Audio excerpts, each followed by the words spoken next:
Yes, recording started now.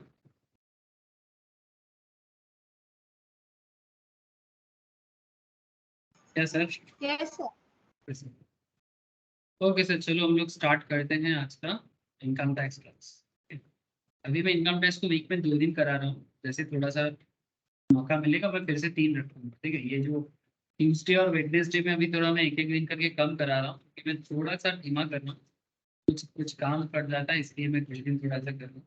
फिर ये बाद में फिर से 3 ही हो जाएगा सर। ठीक है, तो ट्यूसडे, वेडनेसडे एंड सैटरडे। लेकिन अभी फिलहाल ट्यूसडे वेडनेसडे में कोई भी एक क्लास होगा, मैं बता दूंगा। अच्छा तो आज क्या होने वाला है सर? आज सर वही सैलरी चल रहा था, उसी में अलग अलग टॉपिक डिस्कस करेंगे। तो चलो मैं स्क्रीन शेयर कर लेता हूँ और आपको बता देता हूँ एक बार कि हम लोग सैलरी में कहीं हैं।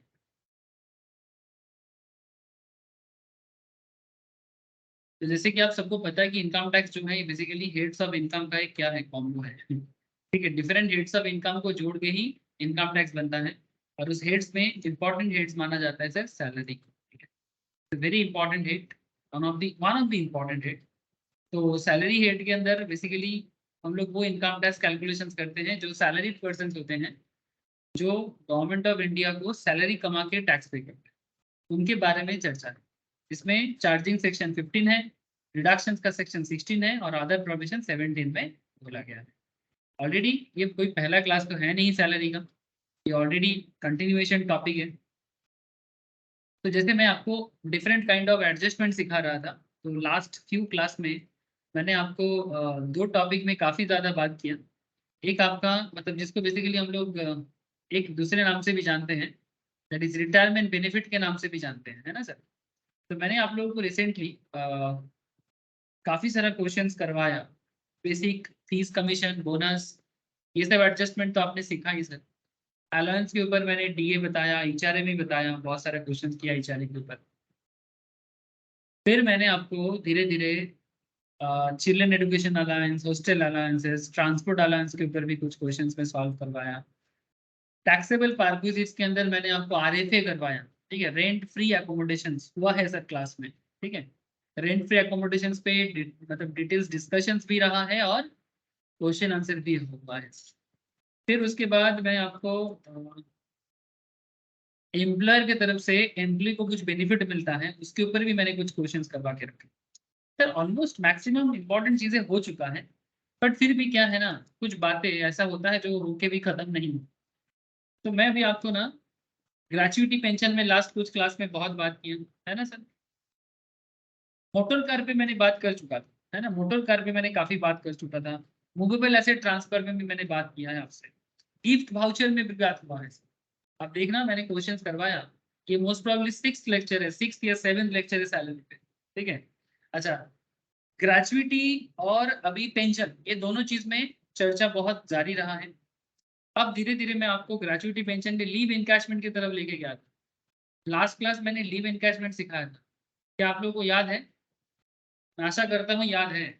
अरे, लीव इनकैशमेंट, ओके। तो लीव इनकैशमेंट में बेसिकली आपने क्या पढ़ा था कि एक एम्प्लॉय अपने ऑर्गेनाइजेशन पे जो छुट्टी मिलता है उनको, अगर वो छुट्टी ना लेके, ठीक है, वो छुट्टी को नहीं लेता है और बदले में क्या कर रहा है, छुट्टी को काम कर रहा है, ठीक है, तो उसका क्रेडिट जमा हो जाता है। और वो लीव में जो पेमेंट उनको मिलता है, उस पेमेंट को बाद में टैक्सेबिलिटी का एक कॉन्सेप्ट होता है। या तो उस लीव इनकैशमेंट में आपको टैक्स देना पड़ेगा, या तो फुल्ली टैक्सेबल हो जाएगा, या फिर एग्जेम्प्टेड हो जाएगा। जैसे कि अगर आप गवर्नमेंट एम्प्लॉई हो, ठीक है, अगर आप एक गवर्नमेंट एम्प्लॉई हो, तो ऐसे केसेस में लीव इनकैशमेंट अगर आप रिटायरमेंट के बाद रिसीव कर रहे हो तो आपका फुल्ली एग्जेम्प्टेड है ना। लेकिन अगर आप एक नॉन गवर्नमेंट एम्प्लॉई हो या फिर गवर्नमेंट एम्प्लॉई हो, और अगर रिटायरमेंट के बाद में नहीं सर, मीड में मतलब कंटिन्यूएशन में ले रहे हो, ठीक है, तो टैक्सेबल है। या फिर अगर आप एक नॉन गवर्नमेंट एम्प्लॉई हो तब भी नॉर्मल में भी वो टैक्सेबल है। इसका पूरा कैलकुलेशंस मैंने लास्ट दिन सिखाया। हाँ सर, पूरा प्रोविजंस को मैंने लास्ट दिन आप लोगों के साथ डिस्कस किया था। मैं आशा करता हूँ कि याद तो है। एक बार मैं निकाल लेता हूँ सिर्फ नोट्स को, जहाँ पर मैंने डिस्कशन किया था।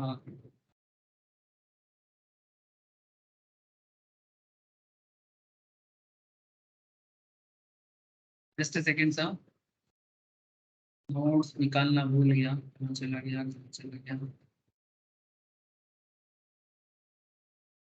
मे बी दिस ये होगा क्या, रिटायरमेंट बेनिफिट में यही होने का चांसेस है। देख लेते हैं एक बार।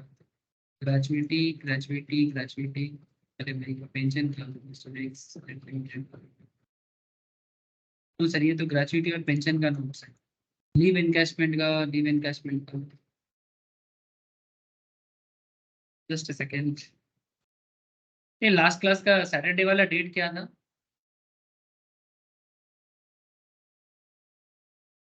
सर 29।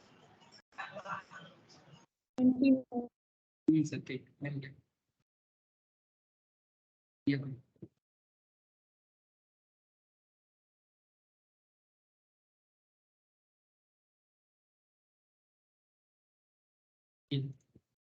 ये रहा लीव इनकैशमेंट का नोट्स जो मैंने आपको कॉपी में लिखा है, प्रोविजंस को पूरा लिखा दिया था। क्या आपको पता था कि मिस्टर मतलब बेसिकली ये केएसजी स्क्वायर में काम करते हैं, केएसजी स्क्वायर लिमिटेड में कोई काम कर रहे हैं सर, और केएसजी स्क्वायर का पॉलिसी ये था कि वो 40 डेज लीव देता है एवरी ईयर, ठीक है। Encashment of leave during the continuity of service, encashment of leave during the continuity of service जो है वो फुल्ली टैक्सेबल था, है ना। अगर वो गवर्नमेंट एम्प्लॉई है या फिर वो नॉन गवर्नमेंट एम्प्लॉई है, दोनों केस में फुल्ली टैक्सेबल होता है। केएसजी स्क्वायर लिमिटेड 40 दिन का लीव देता है at the time of retirement, ठीक है। At the time of retirement credit leave है उनका 350 दिन का, मतलब कौन, जो भी काम कर रहा है केएसजी स्क्वायर लिमिटेड। जो एम्प्लॉय है वो 20 ईयर्स 9 मंथ ऑर्गेनाइजेशन पे काम किया है। कितना दिन तक? 20 ईयर्स 9 मंथ्स, इतना दिन काम किया है। और कंपनी ने उनको जो अमाउंट हुआ है लीव का वो है 2.5 लाख का। क्रेडिट लीव के कारण उनका जो अमाउंट बना है सर वो है 2,50,000। सर अगर वो गवर्नमेंट एम्प्लॉई है, सेक्शन 10 सबसेक्शन 10 डबल ए, इसके तहत ये फुल्ली एग्जेम्प्टेड कैटेगरी में आ जाता है ना। अगर वो गवर्नमेंट एम्प्लॉई है, सेक्शन 10 सबसेक्शन 10 डबल ए के तहत फुल्ली एग्जेम्प्टेड कैटेगरी में आ जाते हैं। अगर वो नॉन गवर्नमेंट एम्प्लॉई है तो इस केस में देखना पड़ेगा कि भाई एग्जेम्प्टेड होगा कि नहीं होगा लीव एनकैशमेंट, है ना। तो जैसे कि आपको पता है सेक्शन 10 सबसेक्शन 10 ऑलरेडी मैंने लिखाया था, समझाया भी था। Least of the following exempt होता है। सर क्या है लीस्ट? सर लीस्ट माने इनमें से जो लो है, सबसे कम है, वो एग्जेम्प्टेड होगा, बाकी अमाउंट टैक्सेबल हो जाएगा। तो अगर आप देखोगे आपकी कॉपी में लिखा हुआ होगा कि सर मैक्सिमम 3 लाख का वैल्यू है, ये प्रोविजंस है। अमाउंट रिसिप्ट का वैल्यू है 10 इंटू एवरेज सैलरी का वैल्यू। एवरेज सैलरी अज्यूम कर लिए थे क्वेश्चन में 14,000, ठीक है। एवरेज सैलरी अज्यूम कर लिए थे 14,000 पर मंथ। तो 10 महीने के सैलरी के साथ इसको इंक्लूड करना पड़ता है। आपको पता है एवरेज सैलरी कैसे कैलकुलेट होता है। ग्रेजुएटी नॉट कवर्ड में भी आपने इस पॉइंट को सीखा था, how to calculate average salary. मैं अभी एक क्वेश्चन करवाऊंगा, मैं अभी एक क्वेश्चन भी करवाऊंगा आपको, ठीक है। एग्जाम्पल अभी एक सॉल्व करेंगे, आप भी मेरे साथ साथ करिएगा तो आपको और याद आ जाएगा। तो 10 इंटू एवरेज सैलरी 1,40,000 हुआ था, और credit leave into average salary का कैलकुलेशन था। इस चारों पॉइंट में से जो सबसे लीस्ट पॉइंट होगा, इस चारों पॉइंट में से जो सबसे लीस्ट होता है वो एग्जेम्प्टेड लीव एनकैशमेंट माना जाता है, और बाकी अमाउंट रिसीव अमाउंट से माइनस करके टैक्सेबल लीव एनकैशमेंट काउंट किया जाता है। और बाकी जो भी टैक्सेबल होता है वो सैलरी शीट में ऐड कर दिया जाता है, जो सैलरी शीट में ऐड कर दिया जाता है। लेकिन sir point number D, point number D जो है ना, ये थोड़ा कैलकुलेशन हटके होता है सर। क्यों?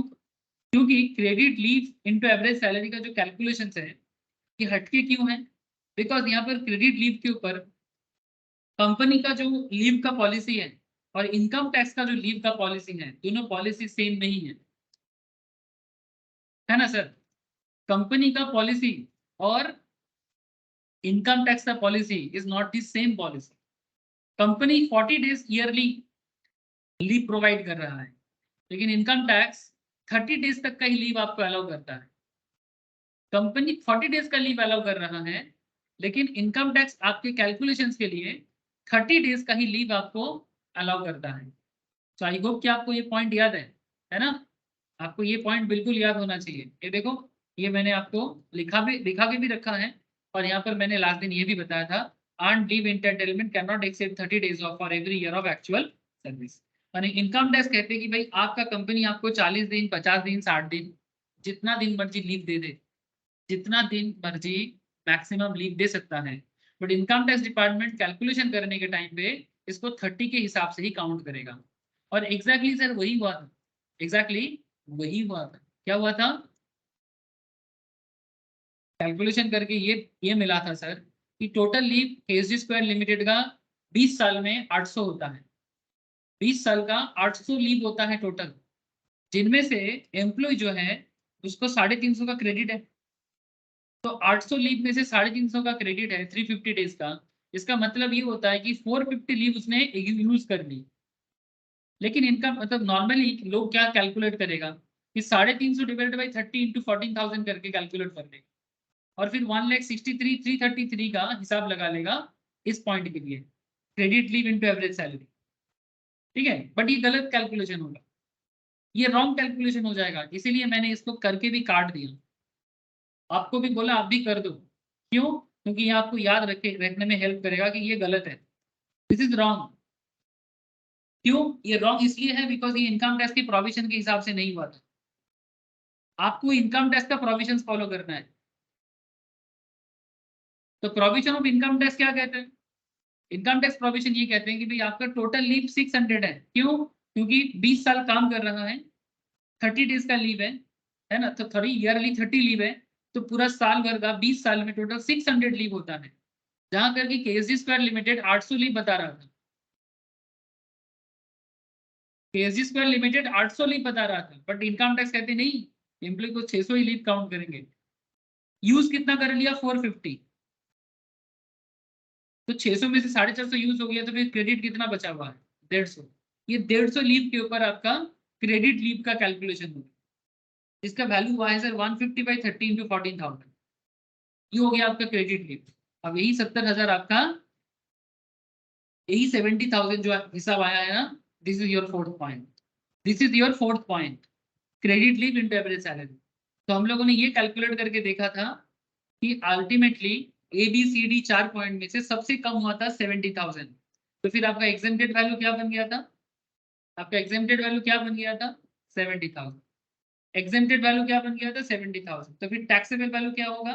2,50,000 माइनस 70,000। ये नहीं लिखा था क्या? चलो लिख लो। तो टैक्सेबल कितना यहाँ पर लिखा है? तब तो नहीं लिखा, कहाँ चला गया? तो ये तो लिखा है टैक्सेबल लीव 2,50,000 माइनस 70, 1,80,000। ठीक है, तो 70 हो गया एग्जेम्प्टेड और टैक्सेबल हो गया 1,80,000। बढ़िया कैलकुलेशन था। अब मैंने आपको एक होमवर्क दिया था, मैंने आपको बोला था कि आप ये वाला ट्राई करना। अगर मैंने क्वेश्चन शेयर नहीं किया था कोई बात नहीं सर, आप अभी मेरे साथ साथ करो। ठीक है, ध्यान से देखो। और एक एग्जाम्पल करूंगा, 2 एग्जाम्पल करूंगा। एक आपको मैं स्टडी नोट से दिखा रहा हूँ, और दूसरा एक अभी मैं आपके साथ एग्जाम्पल अभी बात करूंगा, तब मैं लिखाऊंगा एग्जाम्पल। ठीक है, तो कुछ भी करो बट करना तो है। एक सेकेंड सर, थोड़ा एग्जाम्पल थोड़ा सा ढूंढ रहा हूँ। एक एग्जाम्पल अच्छा था मेरे पास, मिला है एक एग्जाम्पल मेरे को भी मिला है, मैं वो भी आपको दिखाता हूँ, कॉपी में दिखाता हूँ सर। बट उससे पहले ये वाला एग्जाम्पल पर, मिस्टर गुप्ता का एग्जाम्पल, मैं आशा करता हूँ आप सबको दिखाई दे रहा है। तो जो नॉलेज आपने लास्ट क्लास में लिया था उसी के बेसिस में ये एग्जाम्पल फॉलो करना है। मिस्टर गुप्ता रिटायर कर रहा है 1 दिसंबर 2022। कितना साल काम करके? सर 20 ईयर्स, 20 ईयर्स काम करके रिटायर कर रहा है, 20 साल कंटिन्यूएशन सर्विस, 20 साल। सर बढ़िया है। अच्छा, एक बात मैंने लास्ट दिन सिखाया था कि अगर ये क्वेश्चन में 20 ईयर्स 7 मंथ देता तो क्या फ्रैक्शन को लेते, यानी क्या इसको 21 साल मानते? नो सर, क्या मानते? 20 20 मंथ, 20 ईयर्स ही मानते ना।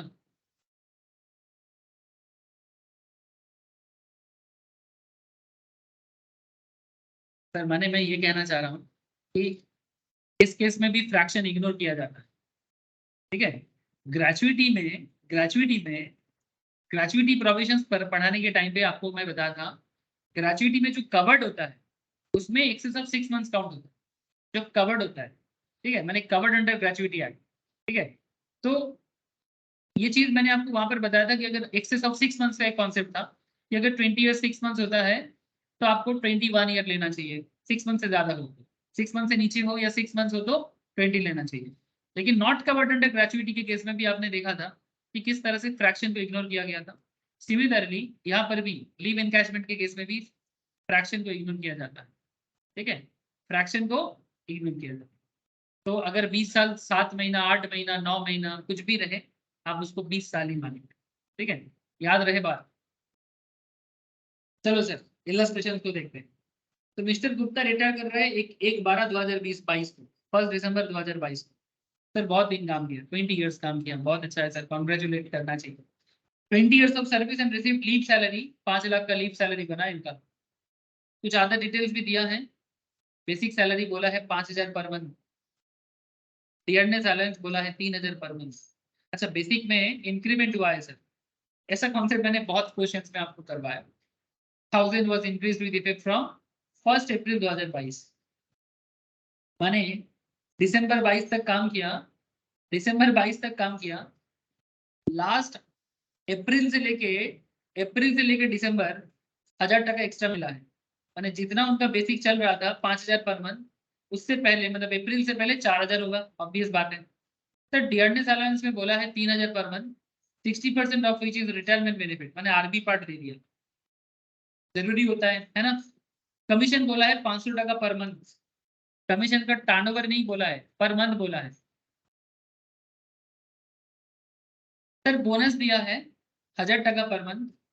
Leave availed during the service, leave availed during the service 480 days, मतलब कंपनी ने उनको 480 दिन का लीव दे रहा है, लेकिन उनका एंटाइटल कितना है 30 days leave every year. You are required to compute his taxable leave salary, assuming he is a government employee and also assume he is a non-government employee. तो सर ये एक क्वेश्चन है, ये एक क्वेश्चन है। तो अगर वो गवर्नमेंट एम्प्लॉई है तो क्या होगा, अगर वो नॉन गवर्नमेंट एम्प्लॉई है तो क्या होगा, ये दोनों चीज आपको सॉल्व करनी। तो सबसे पहले आपको पता है ना सर कि अगर कोई गवर्नमेंट एम्प्लॉई है तो उसके हाथ में लीव इनकैशमेंट का क्या होता है सर, अगर हाँ बोलो सर, फुल्ली exempted, क्योंकि रिटायरमेंट के बाद ले रहे हैं, है ना, रिटायरमेंट के बाद ले रहे हैं, कंटिन्यूएशन में नहीं ले रहा है ना, रिटायरमेंट के बाद रिसीव कर रहा है। क्वेश्चन ने एकदम क्लियरली मेंशन किया है ना, क्वेश्चन आपको क्लियरली मेंशन किया है। तो अगर आप रिटायरमेंट के बाद लीव एनकैशमेंट रिसीव कर रहे हो, ठीक है, तो 5 लाख रिसीव कर रहे हो सर, और आप क्या हो, आप कौन हो, आप गवर्नमेंट एम्प्लॉई हो, सरकारी एम्प्लॉई नहीं बाबा, सरकारी कर्मचारी। तो सरकारी कर्मचारी के लिए गवर्नमेंट ने छूट देके रखा है इनकम टैक्स डिपार्टमेंट ने। तो इनकम टैक्स कहते हैं कि अगर आप एक सरकारी एम्प्लॉई हो और अगर आपने रिटायरमेंट के बाद लीव एनकैशमेंट का अमाउंट रिसीव किया 5 lakh, section 10 subsection 10 double A 5 lakh को एग्जेम्प्ट कर देगा फुल्ली, और आपका टैक्सेबल क्या हो जाएगा, कुछ भी नहीं है। तो क्या हो गया, हो जाए तेरे बल्ले बल्ले। हाँ सर, बल्ले बल्ले हो गया, अब भांगड़ा नाच सकते हो। हाँ आप भांगड़ा, भांगड़ा होता है ना पंजाबी डांस, हाँ चलो नाचो। लेकिन ठीक है सर, अभी नाचने के लिए नहीं बोला मैंने, ठीक है, मैं नहीं बोला भंगड़ा करो, मैं बोला कि आप मजा कर सकते हैं, ठीक है, चलो ठीक है। अच्छा ही is a government non government employee, इसी में आपको थोड़ा सा प्रोविजंस को ज्यादा याद करना है। बस आपको क्वेश्चन ऑलरेडी पता है, लीव सैलरी रिसीव कितना किया 5 लाख, एग्जेंटेड वैल्यू कैलकुलेट करना है, चलो नोट कर लेते हैं इसका। एग्जेंटेड वैल्यू में तो लीस्ट ऑफ द फॉलोइंग चाहिए ना, लीव सैलरी कितना मिला आपको 5 लाख, स्टैट्यूटरी लिमिट कितना है maximum 3 lakh, 10 month salary based on average salary of last 10 month, last 10 महीने का एवरेज कैलकुलेट करना है। इसमें थोड़ा मेहनत करना पड़ेगा, इसमें थोड़ा मेहनत करना पड़ेगा। आप चाहे तो शॉर्टकट कर सकते हो, शॉर्टकट में भी हो जाएगा। कैसे होगा, देखो आपको 10 महीने का चाहिए ना, तो आप एक काम करो, मैं इसका long cut concept last classes में दो तीन बार करवाया मैंने। एवरेज सैलरी कैलकुलेट करने का लॉन्ग कट कॉन्सेप्ट 2-3 बार समझाया। अगर आपको वहां पर समझ में आ गया है, नहीं आया तो नहीं बोलूंगा, क्योंकि long cut concept always easy होता है। शॉर्टकट कॉन्सेप्ट थोड़ा कंफ्यूजिंग होता है, किसी किसी का जिसका मैथ थोड़ा वीक है उनको थोड़ा सा लगता है कि भाई कहाँ से क्या हो रहा है पता नहीं लग रहा। बट जिसका मैथ्स में कोई प्रॉब्लम नहीं है वो आराम से समझ जाएगा कि क्या प्रॉब्लम। और हाँ, बट कभी कभी लॉन्ग कट बहुत जरूरी हो जाता है। क्यों? क्योंकि बहुत सारे छोटे छोटे पार्ट होते हैं। तो चलो ठीक है, इस केस में मैं थोड़ा शॉर्टकट ही अपना लेता हूँ। हाँ, तो रूल क्या है, 10 मंथ का सैलरी चाहिए तो 10 इंटू एवरेज सैलरी है ना, ये रूल है आपका। तो 10 इंटू एवरेज सैलरी, तो सैलरी ऑफ लास्ट 10 मंथ मतलब सर रिटायरमेंट किया है दिसंबर में, पॉइंट भी नोटेड, मैं यहीं पर कर रहा हूँ। रिटायरमेंट किया है 1 दिसंबर 2022 को, ठीक है। आप भी चाहो तो इसको अपनी कॉपी में रफली कर सकते हो, ठीक है। दिसंबर 2022 में रिटायरमेंट किया है, तो इससे पहले वाला पहले 10 महीने क्या होगा, दिसंबर से पिछला 10 महीना सर ऑब्वियसली नवंबर होगा, अक्टूबर होगा, सितंबर होगा, अगस्त होगा, जुलाई होगा, जून होगा, मई होगा, अप्रैल होगा, मार्च होगा, और 1 2 3 4 5 6 7 8 9 और क्या है सर, फेब्रुआरी होगा, है ना। देखो इसलिए ये जो मैंने आपको यहाँ पर लिखा के करवाया, इसलिए देखो फेब्रुआरी टू नवंबर लिख दिया यहाँ पे। मैंने बेसिकली इतना कहना चाहता है कि फेब्रुआरी से नवंबर का सैलरी काउंट होगी। तो सर क्वेश्चन आपको मैं फिर से याद दिलाता हूँ कि आपका सैलरी में इंक्रीमेंट हुआ है सर 1000 टका करके। बेसिक सैलरी इंक्रीमेंट हुआ है कब से, अप्रैल से हुआ है, अप्रैल 2022 से हुआ है, तो इस बात का ध्यान रखना है। तो 2022 में जब आप रिटायर कर रहे हो तो आपका बेसिक कितना चल रहा था, at the time of retirement आपका बेसिक चल रहा था 5000,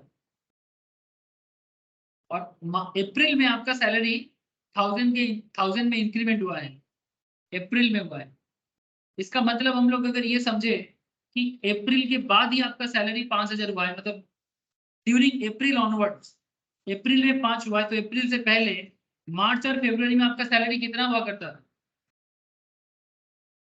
हेलो, अप्रैल से नवंबर दिसंबर तक आपने सैलरी 5000 करके मिला, तो अप्रैल से पहले कितना करके मिलता था, बोलो ना। 4000 करके मिलता था, है ना। तो सर 10 महीने का जो रेंज आपके पास है इसमें सिर्फ फरवरी और मार्च पड़ता है। जो 10 मंथ्स का रेंज आपके पास अवेलेबल है उसमें सिर्फ फरवरी और मार्च ही अवेलेबल है। तो इसका मतलब हम लोग इजीली बोल सकते हैं ना कि फरवरी और मार्च में आपका सैलरी कितना है,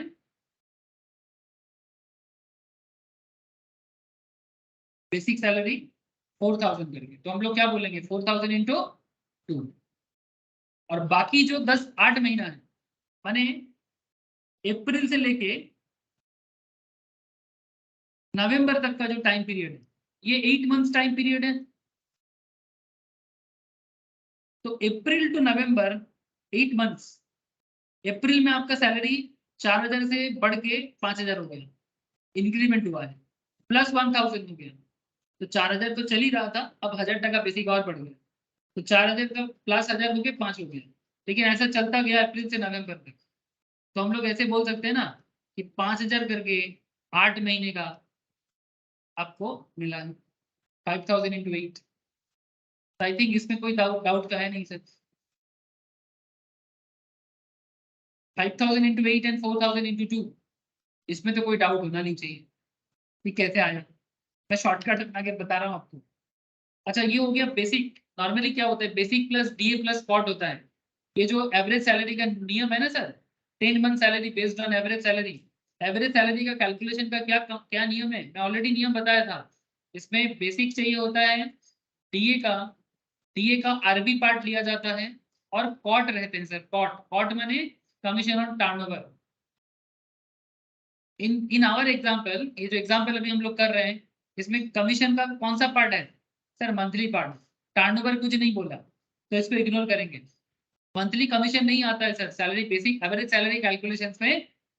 सैलरी कैलकुलेशन के टाइम पे मंथली कमीशन को काउंट नहीं करते। जब जब जब जब हम लोग ये सब कैलकुलेशन करते हैं, ओनली सीओटी आता है। ठीक है, इसके ऊपर मैंने प्रीवियस लेक्चर्स में बता के रखा, सैलरी कैलकुलेशन का अलग अलग टाइम फ्रेम में क्या क्या होता है। बार बार बोलता हूँ सर, जिसका भी क्लास मिस है या फिर अगर रिवाइज नहीं करते हो तो फिर उनको दिक्कत हो जाएगा। अच्छा तो सिंपल हो गया ना। आपका डीए कितना है? डीए क्वेश्चन में बोला है, देखो नॉर्मल डीए बोला है 3,000 पर मंथ, और आरबी पार्ट कितना है? 60%। आरबी पार्ट कितना है? 60%। तो 3,000 का 60% ले लेंगे, 3,000 का 60% ले लेंगे, और कितने महीने के लिए लेंगे? 10 महीने के लिए लेंगे। तो 3,000 का 60% इंटू 10, तो हिसाब ऐसा बनेगा, इधर आपका हो जाएगा 40,000, इधर हो जाएगा 8,000, और इधर आपका 3,000 का 60% बने कितना? 3,000 का 60% 1800, 1800 इंटू 10 18,000। 18,000 तो 40, 48 और 18 कितना हो जाता है? 48 एंड 18 50 66,000 66,000। 66,000 divided by 10। अच्छा नहीं, 66,000 इसको इंटू करो, 66,000 इंटू 10 करना है। ठीक है, तो 6,60,000 है ना। 10 इंटू एवरेज सैलरी है ना, तो 10 into average salary, 10 into average salary divided by 10। तो ये डिवाइडेड बाई 10 क्यों करना है? क्योंकि 10 महीने का एवरेज करना है। तो 6,60,000 फिर डिवाइडेड बाई 10 हो गया तो 66,000। बाकी अगर आप चाहो तो इसको मंथली हिसाब करके भी कर सकते हो, कोई मना नहीं है। मैंने लास्ट क्लास में आपको ऐसा क्वेश्चन सॉल्व करवाया था कि नहीं करवाया था? ये देखो, ये देखो, मैं पूरा एकदम लिख लिख के करवाया, लिख लिख के करवाया। तो आप चाहो तो ये सिस्टम भी फॉलो कर सकते हो, कोई प्रॉब्लम नहीं है सर। आपको अगर लॉन्ग कट सिस्टम में आपका क्वेश्चन का आंसर सही हो तो आप वही अपनाओ। ठीक है, और अगर आप शॉर्टकट समझ जाते हो, basic calculations if you understand then it this will also बहुत ही बेहतर हो। तो प्लीज टेल मी सर, इसमें किसी का कोई डाउट है? तीन तीन नंबर पॉइंट का कैलकुलेशंस में 66,000 कैसे आया? Any doubt sir? और इसमें एक मल्टीप्लाई और एक डिवाइड करना जरूरी है सेम नंबर से। हाँ बोलो सर, अरे बोलो। ये 10 मंथ्स जो डिवाइड किए और मल्टीप्लाई किए वो जरूरी है क्या करना? सर अगर नहीं करोगे तो फिर नेट तुमको इफेक्ट एवरेज नहीं मिलेगा ना। 10, नेट इफेक्ट तो उतना ही होगा। हाँ बोलो। नेट इफेक्ट उतना ही ना आएगा अभी। हाँ नेट इफेक्ट उतना ही आएगा, बट अगर मतलब वो तो हो रहा है, लेकिन रूल के हिसाब से मैं आपको बता रहा हूँ। ठीक है, तुम अगर प्रोविजंस को फॉलो करोगे तो रूल जो है, ठीक है, अगर नॉर्मली वही आ रहा था, ठीक है, तो अल्टीमेटली बात नहीं है। लेकिन ये फॉर्मूला है तो फॉर्मूला के हिसाब से मैंने आपको, बाकी लास्ट दिन मैंने आपको ऐसे ही नॉर्मल कैलकुलेशन करके भी तो दिखाया था। ये देखो,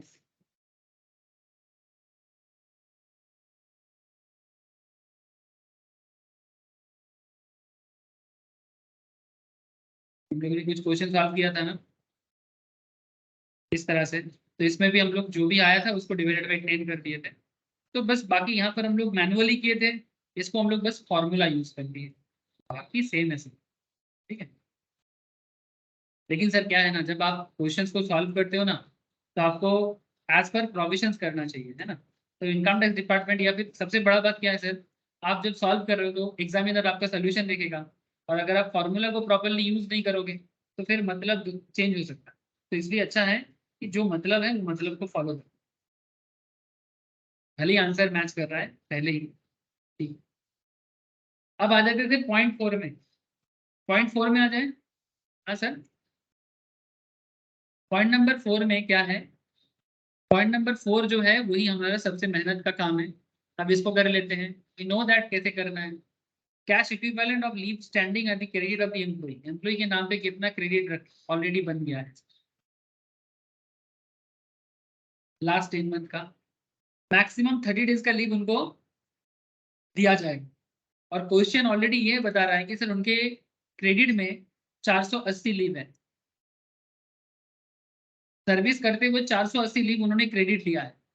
तो क्या करना है सर, सिंपल बात है, leave allowed minus leave taken, है ना, leave allowed minus leave taken. तो क्वेश्चन क्या बोला है, फॉर लीव एवेल्ड, माने लीव ले लिया है, अनएवेल्ड नहीं सर, ये एवेल्ड किया है, क्रेडिट पे नहीं, लीव ले लिया।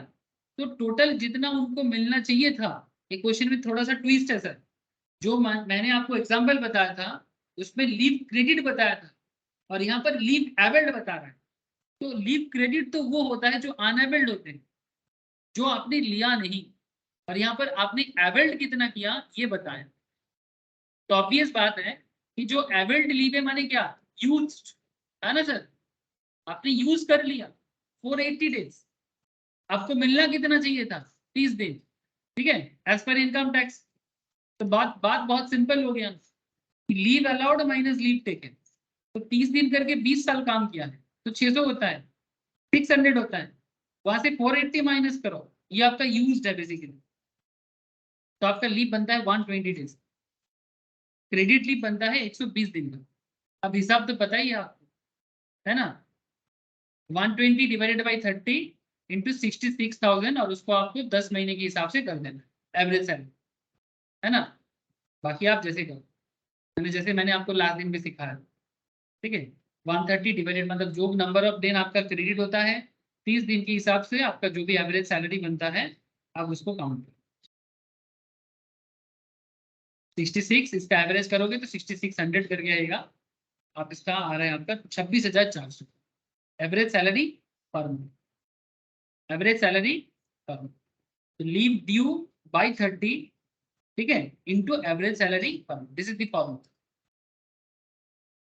सर ये चीज मैंने आपको बहुत सिंपल वे में समझा के रखा, आप चाहो तो वो सिस्टम भी फॉलो करो, कोई प्रॉब्लम नहीं, जो लास्ट दिन मैंने यहाँ पर आपको दिखाया, देखो एकदम सिंपल वे में आपने इसको सॉल्व किया, ठीक है।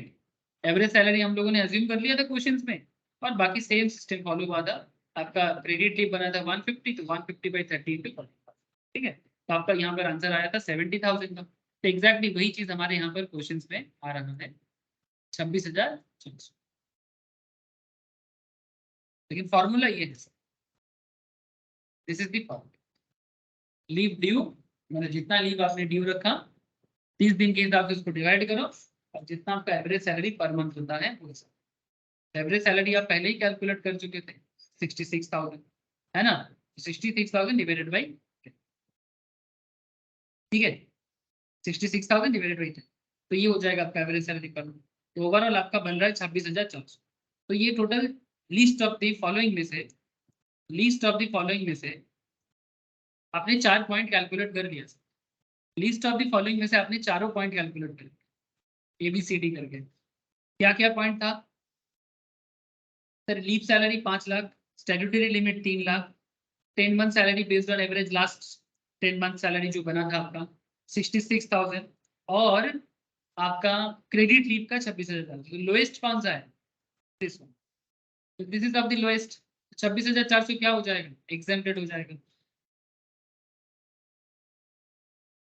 कहाँ से एग्जेम्प्ट करोगे, जितना आपको रिसीव हुआ है, तो 5 लाख रिसीव हुआ है, वहां से एग्जेम्प्टेड अमाउंट 26,400, तो फिर टैक्सेबल क्या हो जाएगा, 4,73,600। ये कहाँ जाएगा, ये आपका सैलरी शीट में, सैलरी शीट में दिखाया जाएगा। टोटल सैलरी कैलकुलेशन के टाइम पे सैलरी शीट का पार्ट बनेगा 4,73,600, ये आपका टैक्सेबल लीव सैलरी, यानी ये पैसा आपका है बट इस पैसे पे टैक्स देना पड़ेगा जो टोटल इनकम का पार्ट बनेगा।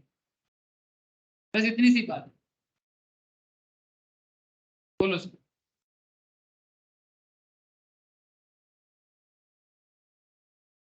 बात समझ में आया, आना तो चाहिए सर, क्योंकि बस लास्ट क्लास का जो प्रोविजन था उसका मैंने रिपीट टेलीकास्ट किया और एग्जाम्पल को सॉल्व करवाया।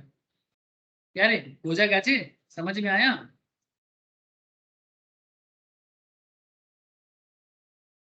Yes sir. बस यही तरीका है।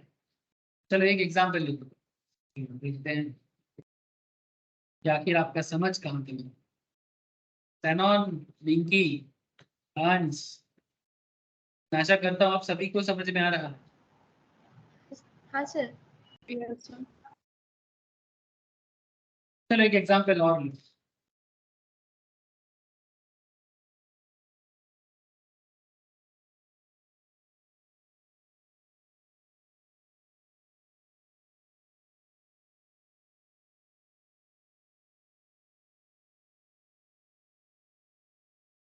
Are an employee of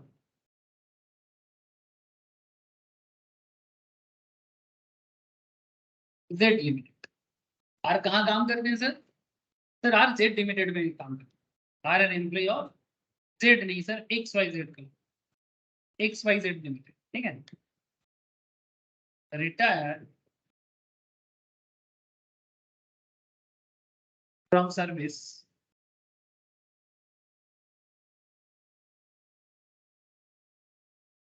with effect from 1st of January 2022, ठीक है। 1 जनवरी 2022 में रिटायर करें।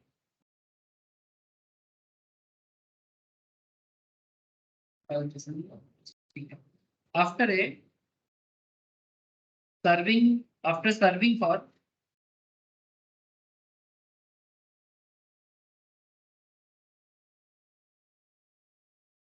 16 years and 7 months, 16 साल 7 महीने,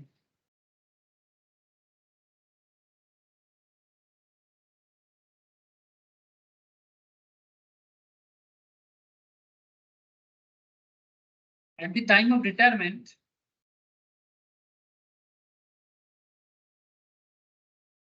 he received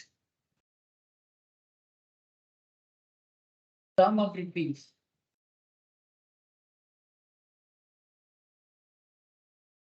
50,000 as leave encashment.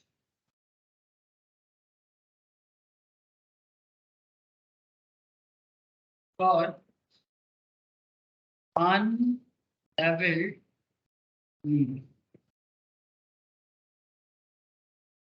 of 300 days, ठीक है। 50,000 वो रिसीव कर रहा है किस चीज के बदले? अनएवेल्ड लीव के बदले। कितना अनएवेल्ड लीव है उनका? 300 दिन का लीव है अनएवेल्ड। He was entitled to 40 days leave for each year. वो हर साल 40 दिन करके लीव ले सकता है। Each year of completed service. Each year of completed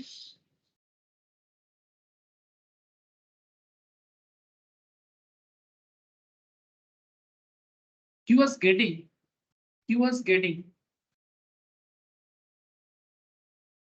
a salary of rupees 5,000 per month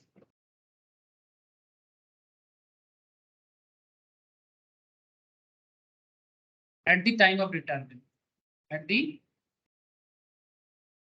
time of retirement.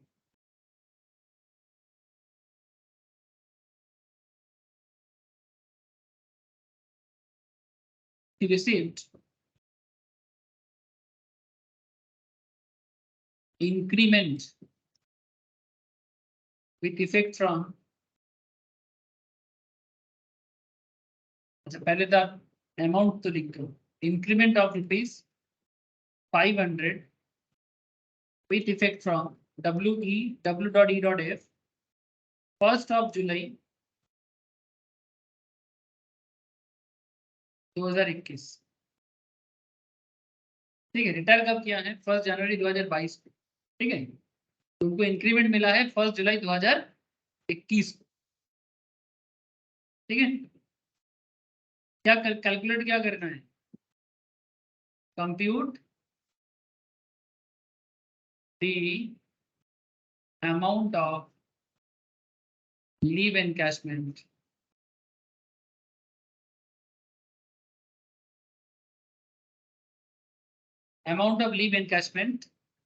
exempted.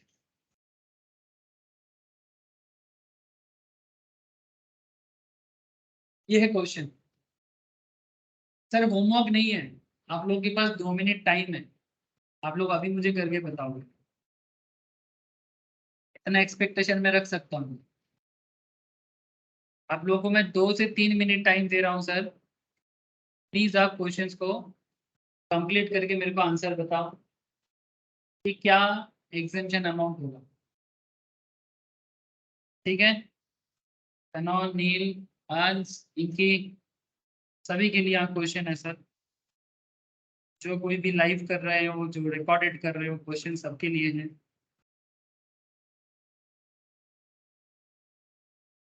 क्या सर ट्राई हो रहा है?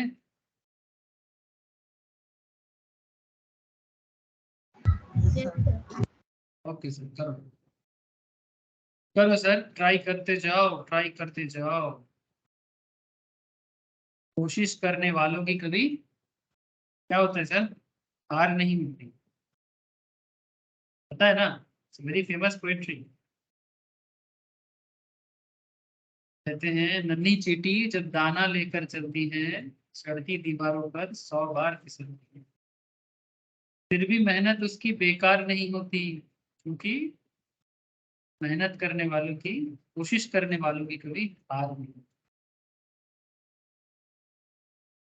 ये पोइट्री जितना बार मैं सुनता हूँ और पढ़ता हूँ, मुझे उतना अच्छा लगता है।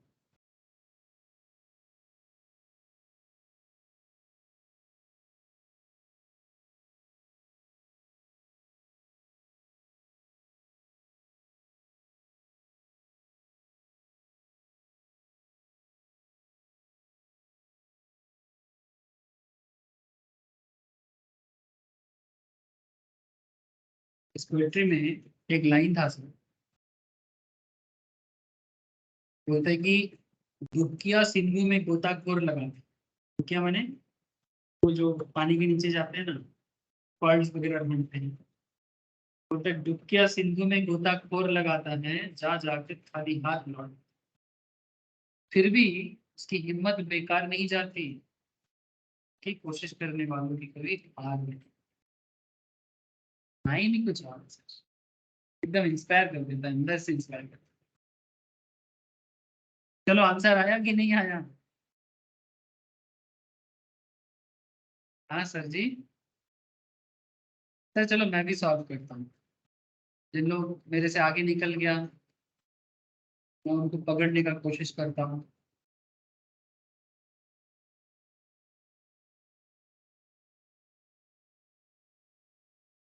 तो सबसे पहले क्वेश्चन में कहीं पे ये बोला है कि गवर्नमेंट एम्प्लॉई है कि नहीं है।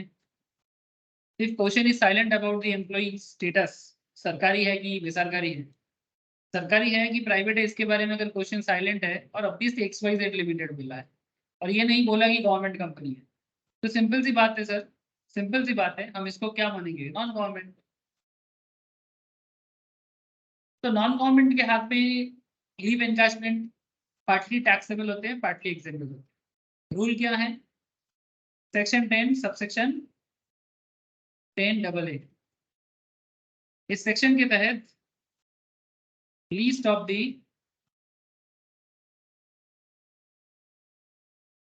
Following is exempt. Least of the following is exempt. Point A, कितना मैक्सिमम आपको मिलेगा? 3 lakh. Point B, amount received, कितना अमाउंट अपने अमाउंट रिसीव किया?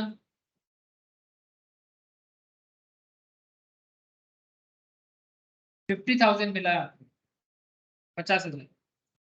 पॉइंट सी,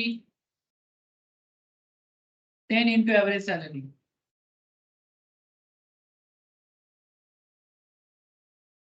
और point D, credit leave into average salary. Credit leave into average salary. ठीक है, तो आपको जो मेहनत थोड़ा करना पड़ेगा वो है एवरेज सैलरी पे। तो एवरेज सैलरी का कैलकुलेशन करने के लिए क्या चाहिए सर? डेट ऑफ रिटायरमेंट चाहिए। सर वो रिटायर कर रहे हैं 1 जनवरी 2022 को। जिस मंथ वो रिटायरमेंट करेगा इसका पिछला 10 महीने का हिसाब करना है। जल्दी करते हैं सर। दिसंबर में रिटायर किया है, जनवरी में रिटायर किया है ना? तो एवरेज सैलरी कैलकुलेशन के लिए क्या चाहिए हमें?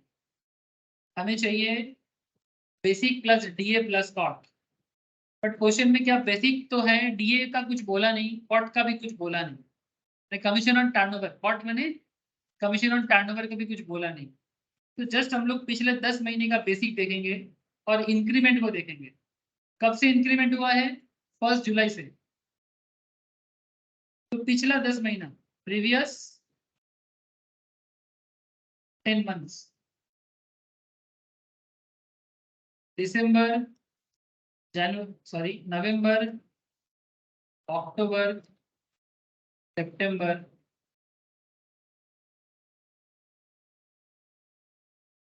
अगस्त, जुलाई, जून, मई, अप्रैल, मार्च, फेब, जनवरी। देखो तो 1 2 3 4 5 6 7 8 9 10। सर मार्च में ही हो जा रहा है, मैं फालतू में फरवरी तक गया, है ना? तो दिसंबर में कितना है सैलरी? 5000। नवंबर में 5000, अक्टूबर में 5000, सितंबर में 5000, अगस्त में 5000। सर जुलाई में चेंज हुआ है, क्वेश्चन देखो, जुलाई से चेंज हुआ है। तो जुलाई में सैलरी कितना है? 5000 ही होगा। पर जुलाई से पहले जून में अप्रैल मार्च में, जून में अप्रैल मार्च 500 टका कम होगा। 4.5, 4.5, 4.5, 4.5। ऐसा करता हूँ, कोई दिक्कत नहीं है। तो 1 2 3 4 5 6 बार ऐसा हुआ है कि 5000 करके। तो हम लोग सिंपल कर देंगे, 5000 into 6 equals to 30,000 plus 1 2 3 4 4,500 into 4। 4,500 into 4 कितना हो जाता है सर? 18,000, 48,000 आएगा। 48,000 मेरा टोटल बन गया सर। इसको डिवाइडेड बाई 10 करेंगे तो हमें मिल जाएगा 4,800 करके, है ना? 4,800। ठीक है, नहीं अब सर, 4 लाख हाँ 80 डिवाइड होगा, 4 लाख 80 4,80,000।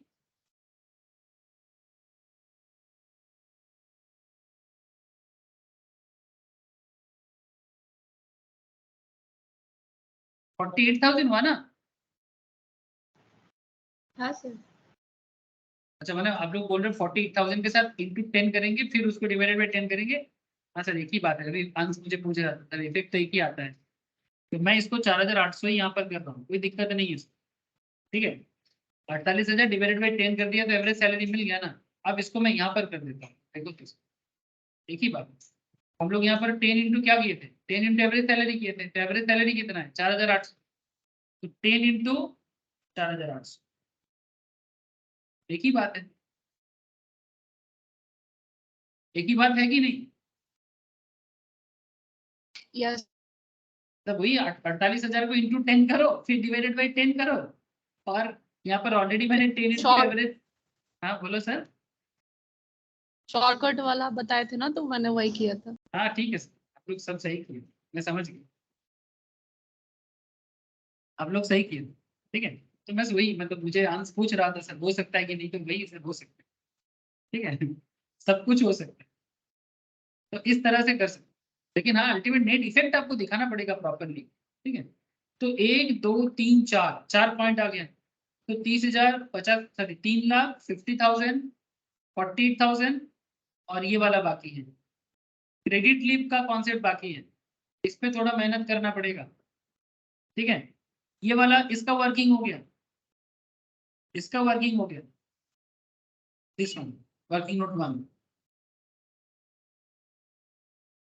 अब वर्किंग नोट 2 करने जा रहे हैं सर, क्रेडिट लीव वाला कॉन्सेप्ट। तो सबसे पहले तो ये देखना है कि टोटल लीव कितना मिला है इनको।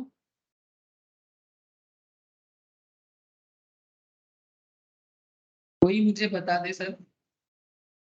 16 साल काम कर रहे हैं सर, 16 साल काम कर रहे हैं। 640।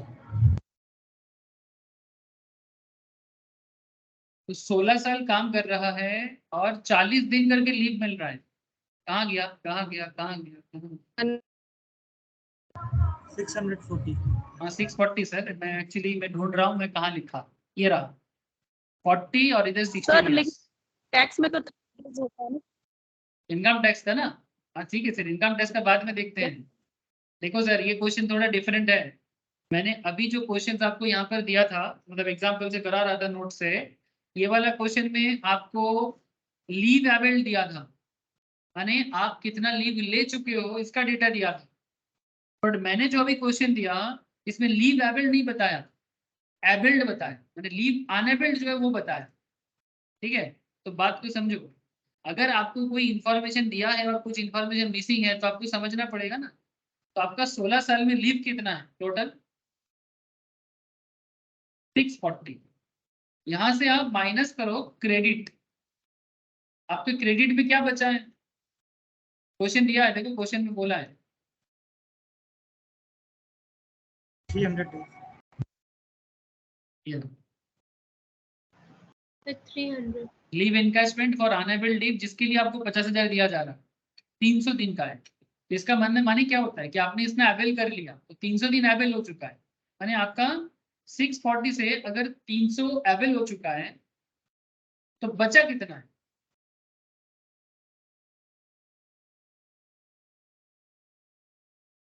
माने बेसिकली सॉरी इतना आपने क्रेडिट लीव आपका है अभी, ठीक है सर, ये अनएबल्ड है, ठीक है। तो टोटल में से अनएबल्ड को लेस करोगे तो यूज पता चलेगा। सॉरी सर, 300 दिन का क्रेडिट है, माने क्रेडिट क्यों है, बिकॉज उसने उसको अपने अनएबल्ड करके रखा, तो बेसिकली ये अनएबल्ड पार्ट है।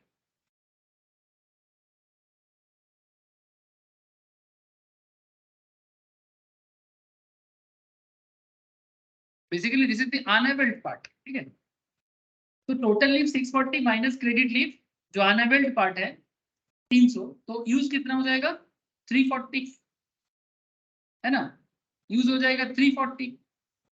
अब इनकम टैक्स क्या कहता है sir, income tax, sir income tax कहता है कि टोटल लीव, भले ही कंपनी आपको 40 दिन करके दे रहा हो, और इनकम टैक्स कहता है कि भाई आपको तो 30 साल का, सॉरी 30 डेज करके 16 साल का मिलेगा। तो इनकम टैक्स के हिसाब से आपका मैक्सिमम लीव 480 होना चाहिए था, और आपने यूज कितना कर लिया 340। तो 480 माइनस 340, तो आपका क्रेडिट बचेगा 140। इसके ऊपर आपका पैसा मिलेगा, मैंने कैलकुलेशन में। तो क्या रूल है, 140 divided by 30 into average salary. Average salary कितना है 4800। प्लीज टेल मी कितना हो रहा है, 22,400 होने वाला है। हाँ बोलो सर। क्या सर 22,400 है? 22,400, थैंक यू सर। तो sir this is the point, okay, ये एक पॉइंट था जो हम लोगों ने कैलकुलेट कर लिया। तो इधर हम लिख देंगे सर 22,400 बोल के, ठीक है। Credit leave into average salary, तो credit leave into average salary आपका कितना हो गया 22,400। तो 22,400 बढ़ा, 22,400 बढ़ा, मैंने सबसे छोटा कौन सा है, बड़ा तो नहीं चाहिए sir, which is the least, मैंने सबसे लोएस्ट कौन सा है, ठीक है, सबसे छोटा कौन सा, तो ऑब्वियसली दिस वन, ये हो जाएगा एग्जाम्पल। तो फिर टैक्सेबल क्या होगा?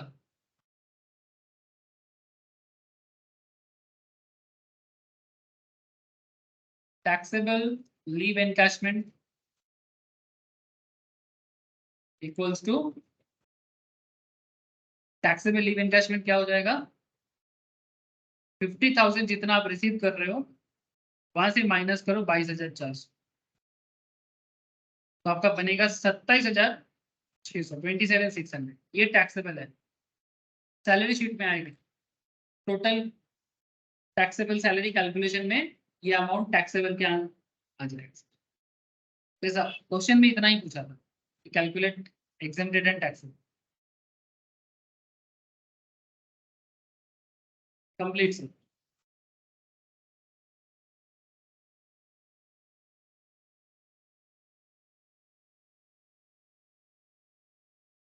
इसी तरह से मैंने आपको लीव एनकैशमेंट के ऊपर भी 2-3 क्वेश्चन करवा दिया, है ना। So point is very simple. मैं बस आपको इतना ही कहना चाहता हूँ कि ईच एंड एवरी पॉइंट जो थोड़ा सा बड़ा पॉइंट है, ठीक है, जब भी आप सैलरी प्रोफार्मा चार्ट देखते हो, जब भी आप सैलरी का चार्ट देखते हो तो यहाँ पर आपको देखना जहां जहां ब्रैकेट ब्रैकेट में रेफर टेबल बोला है, माने क्या है सर, इसको थोड़ा डिटेल्स में जानना है, ठीक है। लीव ट्रैवल कंसेशन में भी बात हो चुका है, ठीक है, जब मैंने स्टार्टिंग में क्वेश्चन करवाया। ग्रेचुइटी में बात हुआ है, पेंशन में, दोनों में हुआ है, लीव एनकैशमेंट में भी मैंने अभी कराया, ठीक है। अच्छा, वॉलेंटरी रिटायरमेंट कंपेंसेशन का भी थोड़ा बता देने से अच्छा रहेगा कि क्या रूल है इसका, ठीक है। सेक्शन 10 सबसेक्शन सी, ठीक है, ये सेक्शन 10 सबसेक्शन सी 10C का बात है सर, ठीक है।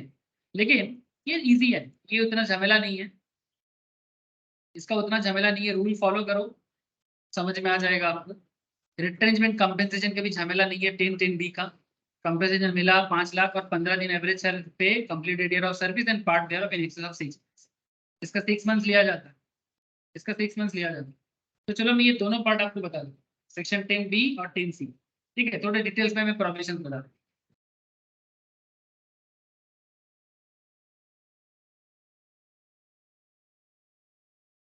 Retrenchment compensation and voluntary retirement, ठीक है, 10B and 10C।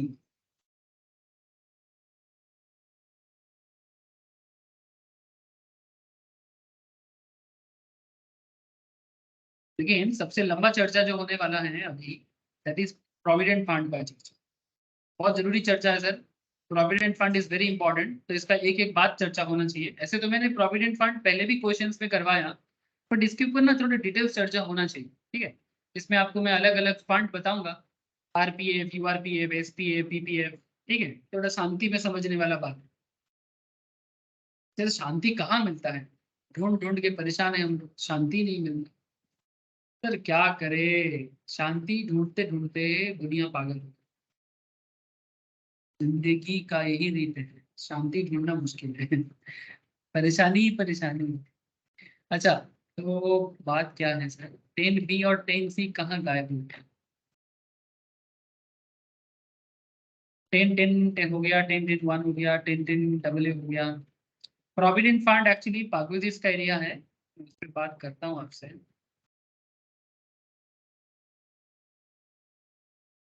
Provident fund पे बहुत चर्चा हो, ये तो प्रॉफिट इन ल्यू आ गया, प्रॉफिट इन ल्यू नहीं, अच्छा यहाँ पर आ गया, ये देखो सर, रिट्रेंचमेंट कॉम्पेंसेशन, ठीक है, रिट्रेंचमेंट कॉम्पेंसेशन मैं बताता हूँ कि ये रिट्रेंचमेंट कॉम्पेंसेशन क्या है, ठीक है। तो सबसे पहले तो आपको ये समझना पड़ेगा इसे रिट्रेंचमेंट कॉम्पेंसेशन होता क्या है, ठीक है। बेसिकली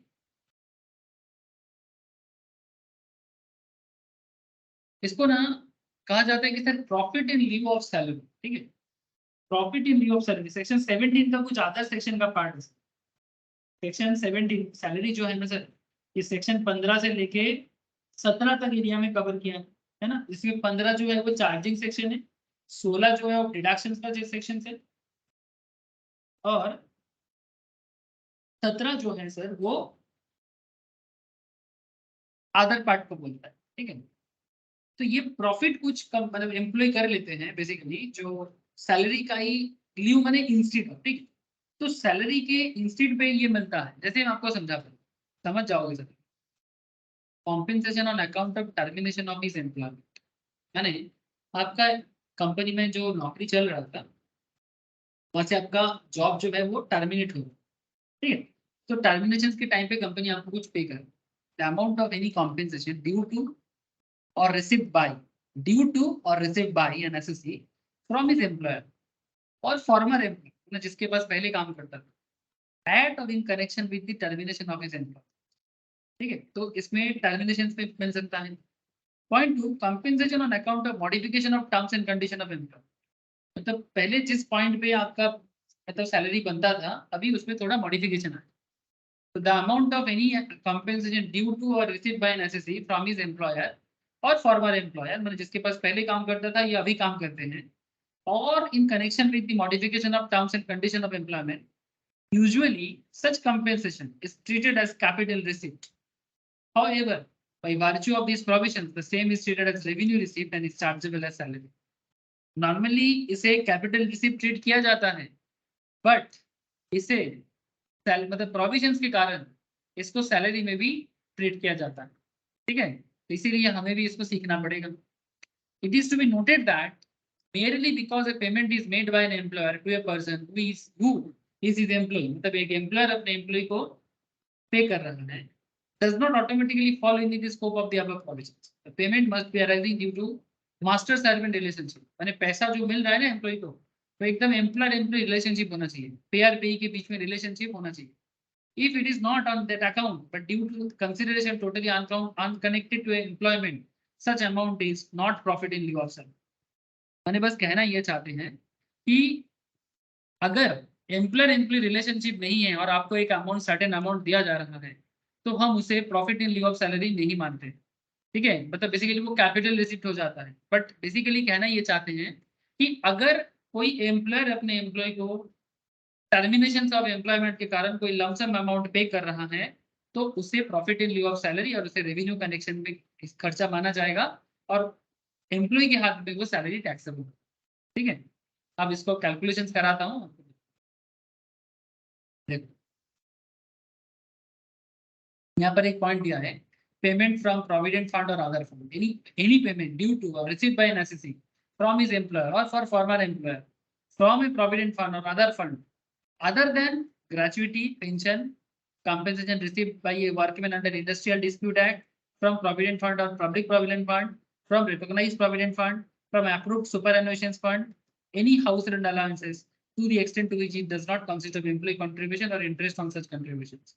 मतलब ये जो अलग अलग फंड यहाँ पर बोला है, इसके अलावा किसी दूसरे फंड से अगर एम्प्लॉय कोई पैसा एम्प्लॉय के हाथ में देते हैं, ठीक है, तो वो भी टैक्सेबल हो जाता है, ठीक है। अब इसका मैं आपको क्वेश्चंस थोड़ा प्रोविजंस बताऊं, ठीक है, तो आपको क्लैरिटी मिलेगा।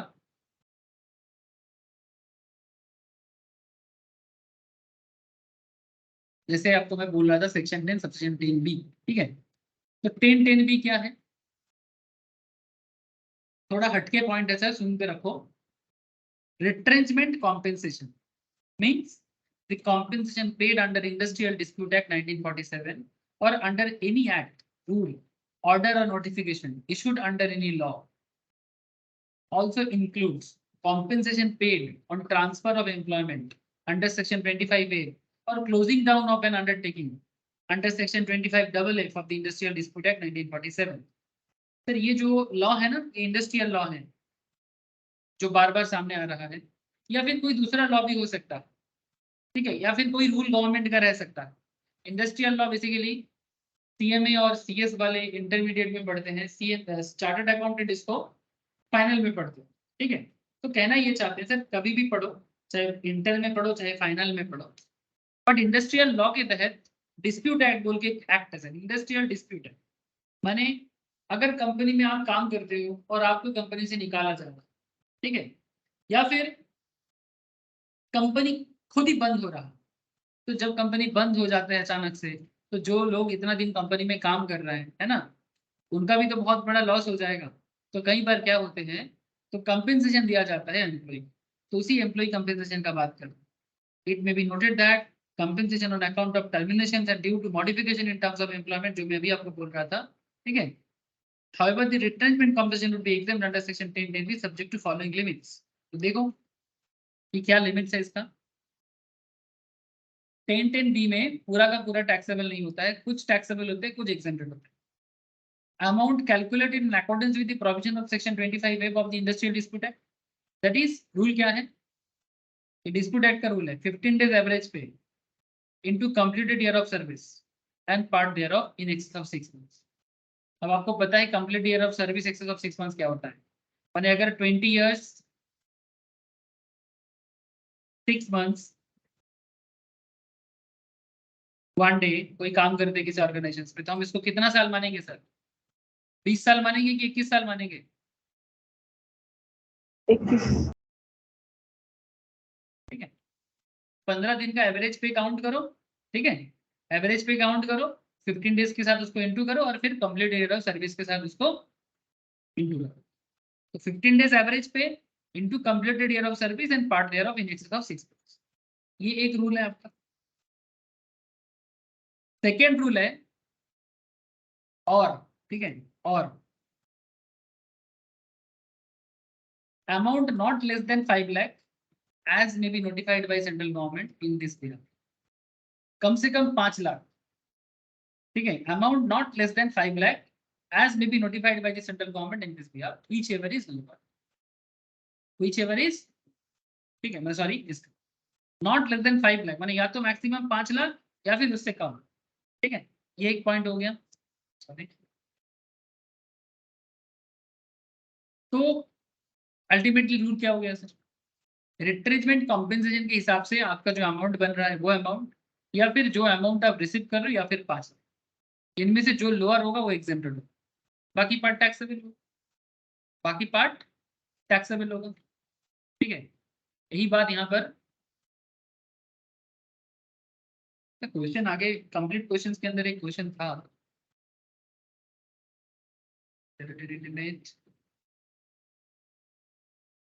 तो ये वॉलंटरी रिटायरमेंट के ऊपर है, 10(10)(b) का एग्जांपल करेंटली, ठीक है, मैं बाद में करा दूंगा आपको, बट आपको रूल एक बार बस मैं याद दिला दूँ,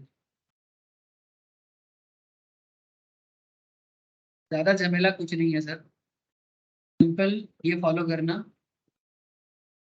कि जो मैंने अभी आपको बताया ना कि भाई रिट्रेंचमेंट कंपनसेशन किसको दिया जाता है, आपको बस ये याद रखना पड़ेगा।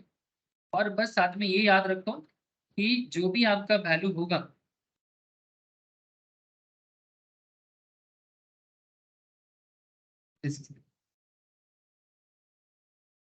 कंपनसेशन एक्चुअली जितना रिसीव करोगे और 5 लाख, ठीक है, और 15 days average pay into complete year of service in excess of 6 months।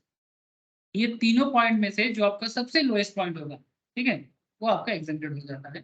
जितना आपको कंपनसेशन मिलेगा उसमें से माइनस करना एग्जेम्प्टेड वैल्यू, इन तीनों में से जो लोएस्ट होगा, ठीक है, less exempt least of the following, compensation actually receive 5 lakh maximum, मतलब बेसिकली इन दोनों में से जो लोअर है, और इधर 15 डेज एवरेज पे का, ठीक है, 15 डेज एवरेज पे का, इन तीन पॉइंट में से जो सबसे लोअर होगा वही आपका एग्जेम्प्टेड होगा, बाकी अमाउंट टैक्सेबल होगा।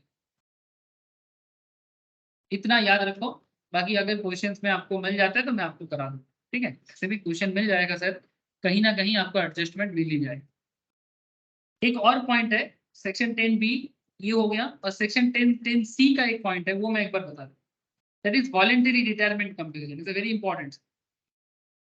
कंपनी में आप काम कर रहे हो तो कंपनी आपको वॉलंटरी रिटायरमेंट में कंपेंसेट करता है, ठीक है, माने आप कंपनी छोड़ के जा रहे हो तो कंपनी आपको बोलेगी ठीक है कुछ लेके जाओ, ठीक है, तो इसमें एक्सेम्पशन मिलता है आपको 10(10)(c) के तहत।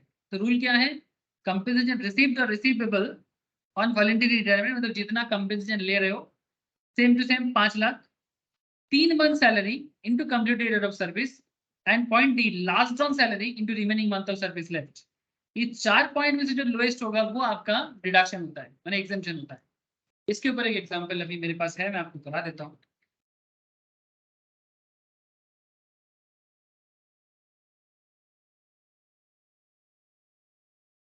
एग्जाम्पल जल्दी मिल जाने से अच्छा है, रिट्रेंचमेंट का अभी मेरे को मिला नहीं, तो मैं बाद में मेरे पास मैं थोड़ा रेडी करके आपको बता दूँ, ठीक है। Retrenchment compensation it's really important, but पता या आपको समझ में आ गया है सर, इसमें तो मैं समझ सकता हूँ, इट्स समझ में आ गया सर, थ्योरी के लिए बहुत इंपॉर्टेंट है प्राइस, ठीक है, रिट्रेंचमेंट कंपेंसेशन पूछ लेते हैं, कहीं ना कहीं छोटा मोटा क्वेश्चन पूछ सकता है। ज्यादातर केस में इतना एग्जाम मतलब सम्स में उतना दिखता नहीं है, पर फिर भी अगर मिल जाए तो करना तो पड़ेगा।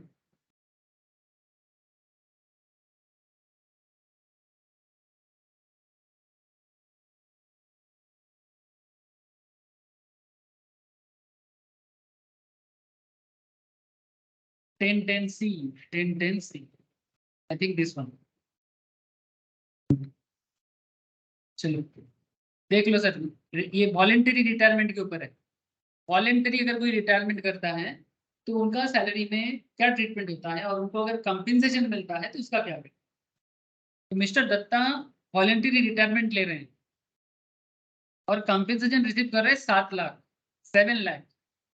30 ईयर्स काम कर रहे हैं, 30 ईयर्स 4 मंथ्स ऑफ सर्विस। तो कितना होगा, 30 ईयर्स होगा कि 31 होगा? अरे 30 30 ईयर्स होगा। Steel has 6 years of service left, अभी भी 6 साल का सर्विस बाकी है, लंबा समय के लिए आया है sir. At the time of voluntary retirement he was drawing basic 20,000 per month. जब उनका रिटायरमेंट हो रहा है तब भी उनका बेसिक चल रहा है 20,000 करके। Dearness allowance part of the pay है 5,000 करके per month. Compute is taxable voluntary retirement compensation assuming that he does not claim any relief under section 89। Relief के ऊपर मैंने रिसेंटली क्वेश्चन सॉल्व करा के रखा, आई थिंक 2 लेक्चर्स पहले, सिर्फ रिलीफ के ऊपर मैंने क्लास कर क्वेश्चन करवाया। मैं आप लोगों को रिकमेंड करूंगा कि आप रिलीफ प्लीज एक बार देख लीजिएगा, पुराना सैलरी के ऊपर है, ठीक है। ओल्ड सैलरी बाद में मिलता है तो रिलीफ मिलता है, तो वो रिलीफ का कैलकुलेशन थोड़ा ट्रिकी है। मैं आशा करूंगा कि आप रिलीफ का क्वेश्चन जरूर करोगे।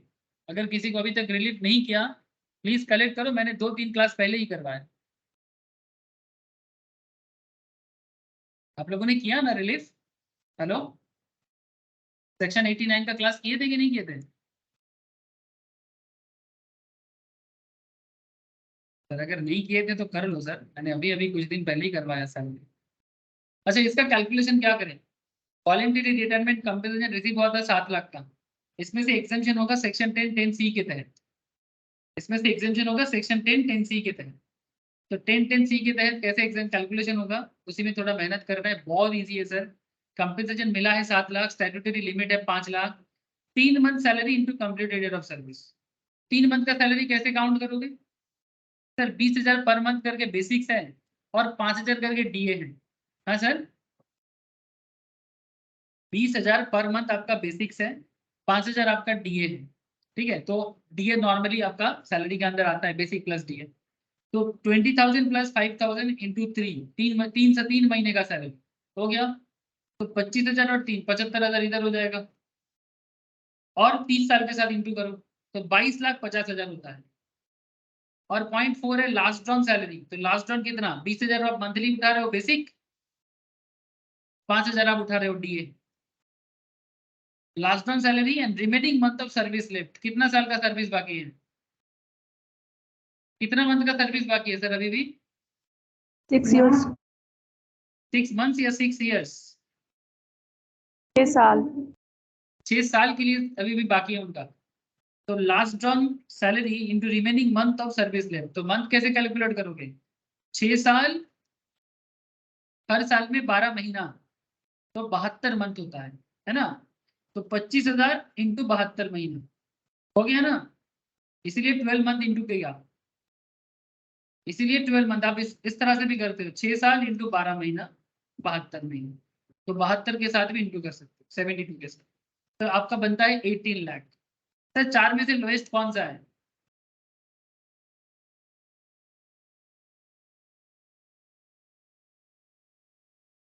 जो मैक्सिमम लिमिट था वही आपका सबसे लोएस्ट बना है, स्टैट्यूटरी लिमिट 5 लाख। बाकी जितना अमाउंट है सब ज्यादा बन गया सर, इवन जो आपने कंपेंसेशन लिया वो भी ज्यादा है, तो यही आपका एग्जेम्पशन है।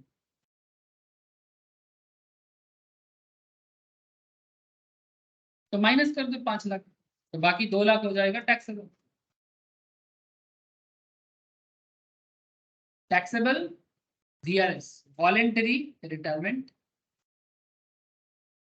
ठीक है। Voluntary retirement compensation.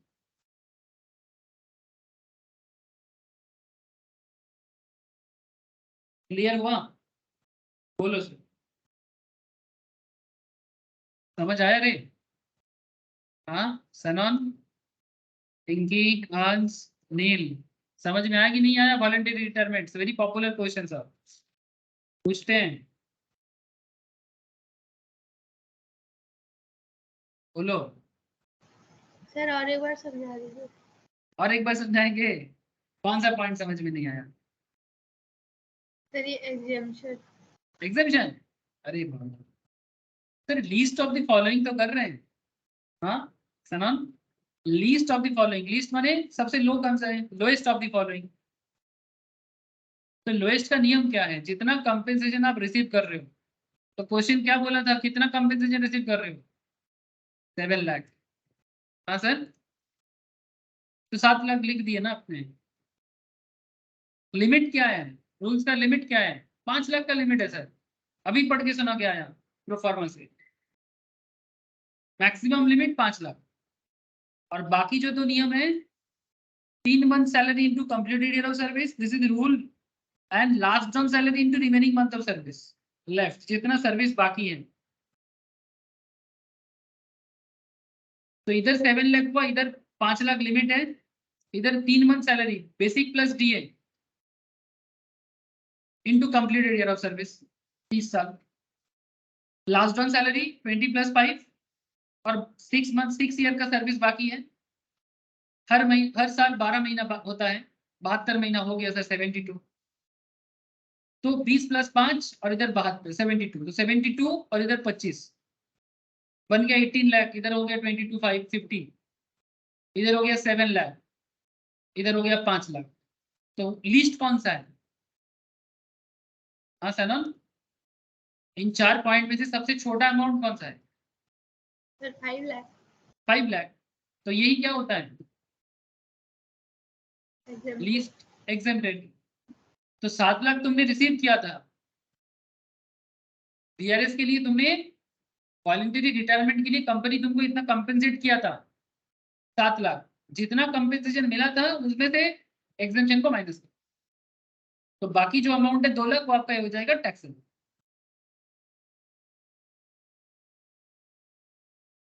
This is the section 10 subsection 10C। बोलो सर, क्लियर ना अभी? हाँ सर।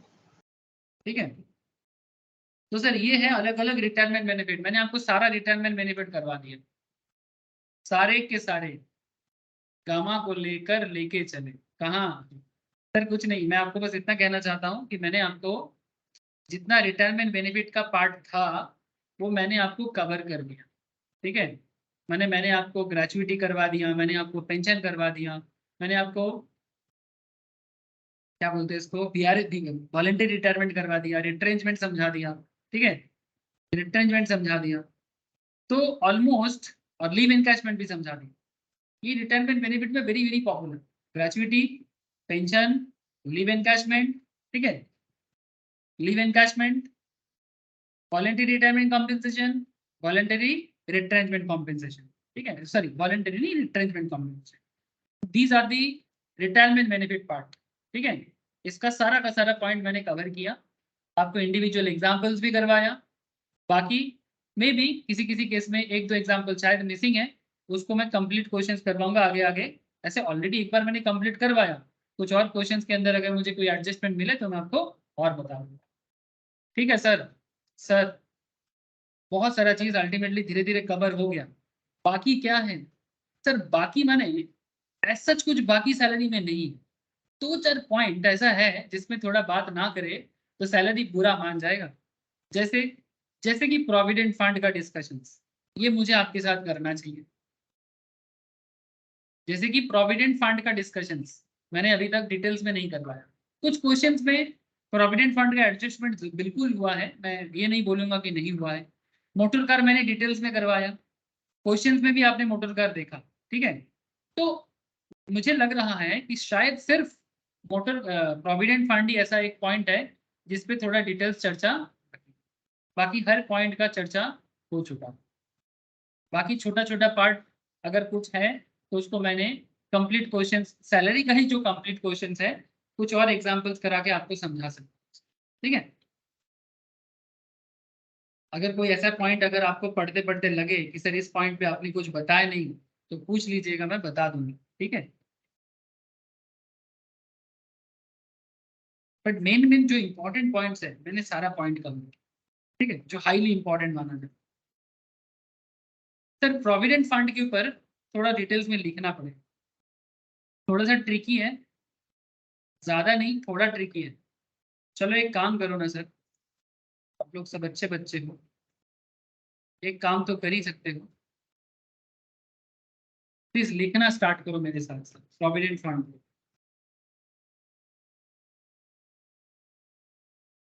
लिखोगे ना सर? क्यों नहीं लिखेंगे? आपने बोला हम लिखेंगे, हम लिखेंगे, हम कामयाब होंगे सर, लिख लिख के कामयाब होंगे। तो चलो कहाँ चले, प्रोविडेंट फंड का कैलकुलेशंस करने। सर ये जो प्रोविडेंट फंड देख रहे हो ना, कितना तरह का प्रोविडेंट फंड हो रहा है आपके आंखों के सामने है कि, अच्छा सबसे पहला बात ये है कि भाई प्रोविडेंट फंड होता क्या है ना। चलो थोड़ा थ्योरेटिकल पढ़ लेते हैं। Sir provident fund scheme is a scheme, कैसा स्कीम है? Intended to give a substantial benefit to an employee. ये एम्प्लॉयर अपने एम्प्लॉय को बेनिफिट देने के लिए बनाते हैं, एक एम्प्लॉयर अपने एम्प्लॉय को बेनिफिट देने के लिए प्रोविडेंट फंड।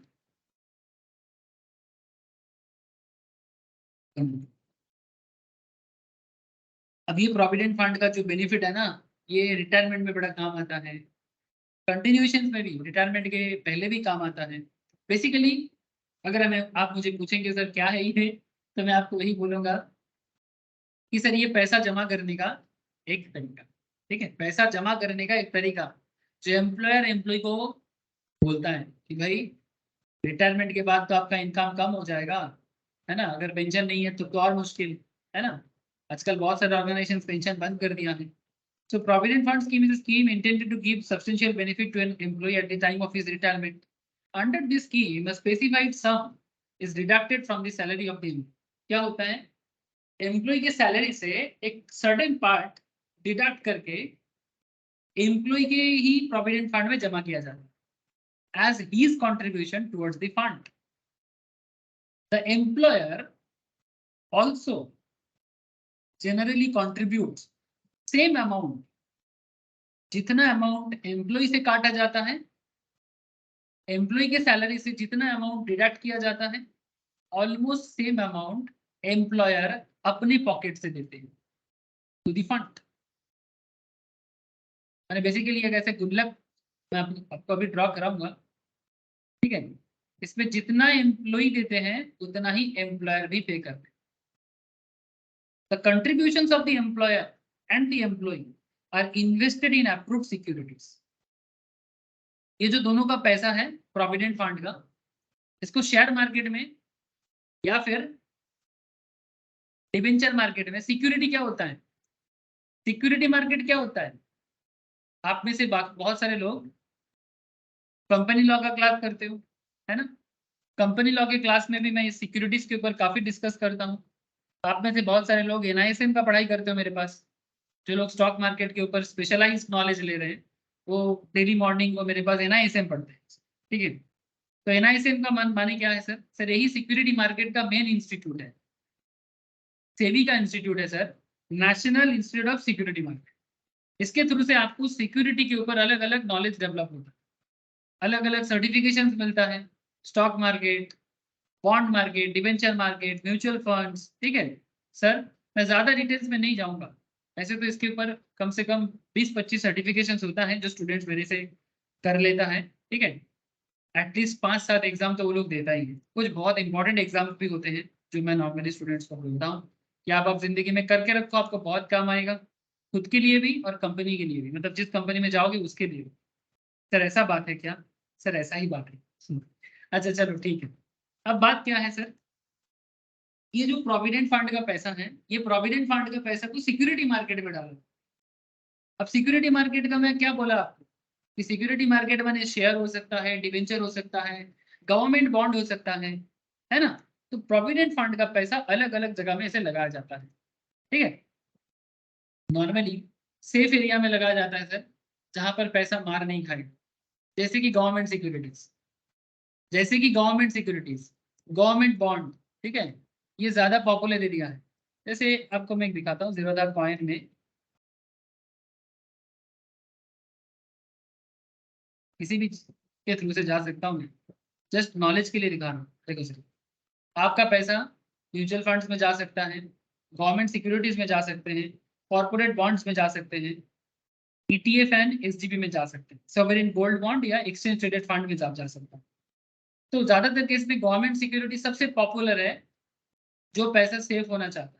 रिटर्न ऑब्वियसली थोड़ा कम रहेगा, गवर्नमेंट सिक्योरिटीज, ट्रेजरी बिल्स, ठीक है, जो सरकारी होते हैं, इसमें रिटर्न कम रहेगा बट पैसा बहुत सेफ रहेगा, ठीक है। तो प्रोविडेंट फंड पैसा को अलग अलग सिक्योरिटीज में क्या किया जाता है, इन्वेस्ट कर दिया जाता है। सर इन्वेस्ट करके क्या होता है सर, रिटायरमेंट होते होते क्या होगा सर, रिटायरमेंट होते होते काफी पैसा बढ़ जाएगा, ठीक है। तो देख सकते हो आप गवर्नमेंट सिक्योरिटीज जो 2028 में, देखो सर एक बॉन्ड चल रहा है सरकार का, 2028 में मैच्योर करेगा, 2033 में मैच्योर करेगा, 2052 में मैच्योर करेगा, 2052 में, दिखाई दे रहा है ना, 2052 में मैच्योर करेगा। जैसे लॉन्ग टाइम है ना, इट्स अ लॉन्ग टाइम। तो कहने का मतलब इतना है कि अगर आपका पैसा प्रोविडेंट फंड में रहते रहते ऐसे कोई बिग फंड में लंबा समय के लिए रह जाए, तो आपका फंड का पैसा भी बढ़ जाएगा रिटायरमेंट होते होते।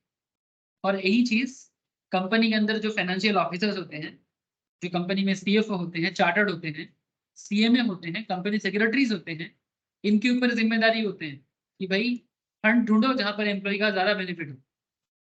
हमारे यहाँ पर तो अभी भी फिर भी रिस्क लेने में थोड़ा डरते हैं, क्योंकि हम लोग अभी भी उतना फाइनेंशियल नॉलेज हमारे यहाँ पर इंडिया में ना अभी भी उतना डेवलप नहीं हुआ है, बहुत बाकी। अमेरिका में स्टॉक मार्केट में डाल देते हैं, एम्प्लॉय भी खुश है, एम्प्लॉय भी बोलते हैं डालो, और उनका सैलरी से ज्यादा शेयर मार्केट से रोजगार हो जाता है।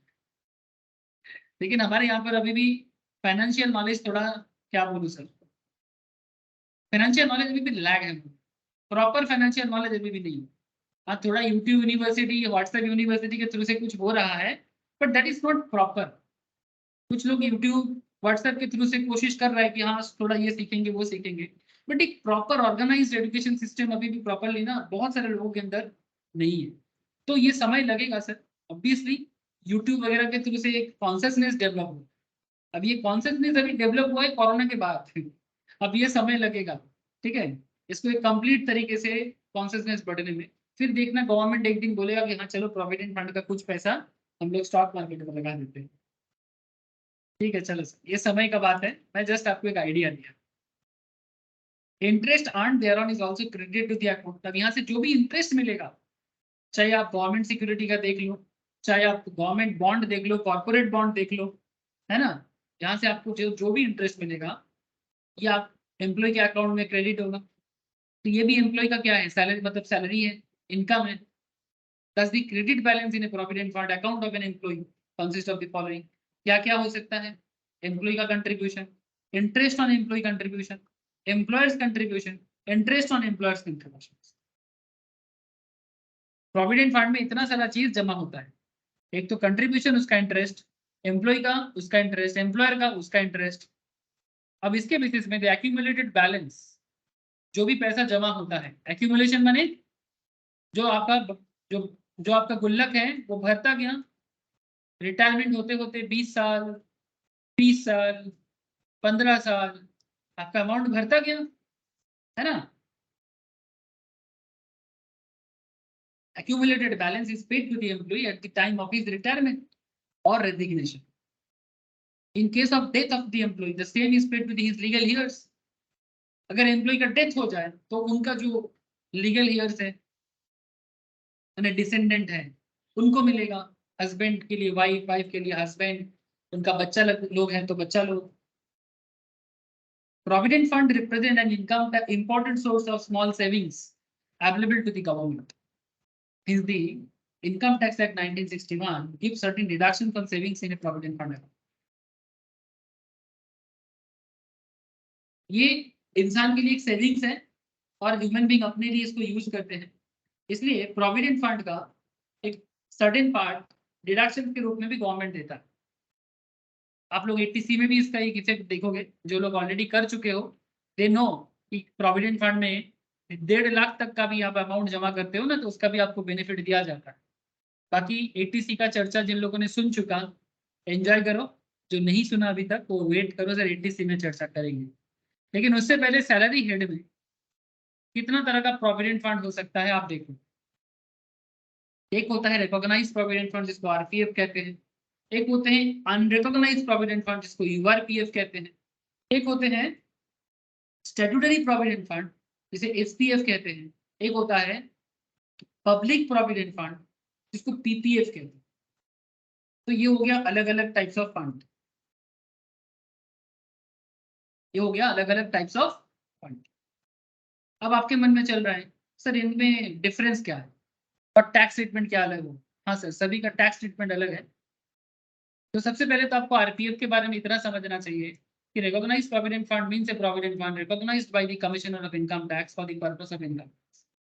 जिस फंड को इनकम टैक्स ऑफिसर ने, ठीक है, कमिश्नर ऑफ इनकम टैक्स ने recognised, it is governed by part A of schedule 4, ठीक है, part A of schedule 4 to the income tax act 1961। इस शेड्यूल में बोला गया है various rules regarding the following: recognition of the fund, employees and employer contribution to the fund and treatment of accumulated balance. जो भी balance उस fund में बनेगा उसका ट्रीटमेंट क्या होगा। ए fund constituted under the Employees Provident Fund and Miscellaneous Provisions Act 1952 will also be a recognized provident. There is an act, इसका नाम है Provident Fund and Miscellaneous Provident Fund, ठीक है। ये भी CMA स्टूडेंट्स को पढ़ना पड़ता है as well as CS वालों को, executive and intermediate level. CA वाले इसको फाइनल में पढ़ते हैं सर डिटेल्स में। तो CA का जो करेंट इंटर का लॉ है इसमें इंडस्ट्रियल लॉ में या लेबर लॉ में ज्यादा फोकस नहीं है, ठीक है, ज्यादा नहीं, एकदम नहीं। बाकी CMA वाले को तो इंडस्ट्रियल लेवल लॉ पढ़ना ही है, CS वालों को भी पढ़ना पड़ेगा। जो लोग अभी तक लेबर लॉ का क्लास मेरे से कलेक्ट नहीं किए हो प्लीज मेरे से कलेक्ट कर लो sir, industrial law and labour law, और प्लीज फटाफट कवर अप करो। CMA CS स्टूडेंट्स के लिए बोलूं। Okay sir, the fund constituted under the Employees Provident Fund and Miscellaneous Provisions Act 1952 will also be a recognized provident, ठीक है sir. ये हो गया रिकॉग्नाइज, जो commissioner of income tax recognise करो इनकम टैक्स एक्ट में। सर URPF किसको कहते बोलते हैं? Sir a fund not recognised by commissioner of income tax. जो commissioner of income tax recognise नहीं करते उसको अनरिकॉग्नाइज्ड प्रोविडेंट फंड कहते हैं। सर स्टैट्यूटरी प्रोविडेंट फंड क्या होता है? Statutory provident fund is governed by the provident funds act 1925। It applies to employees of government, railways, semi government institutions, local body, university and all recognised educational institutions.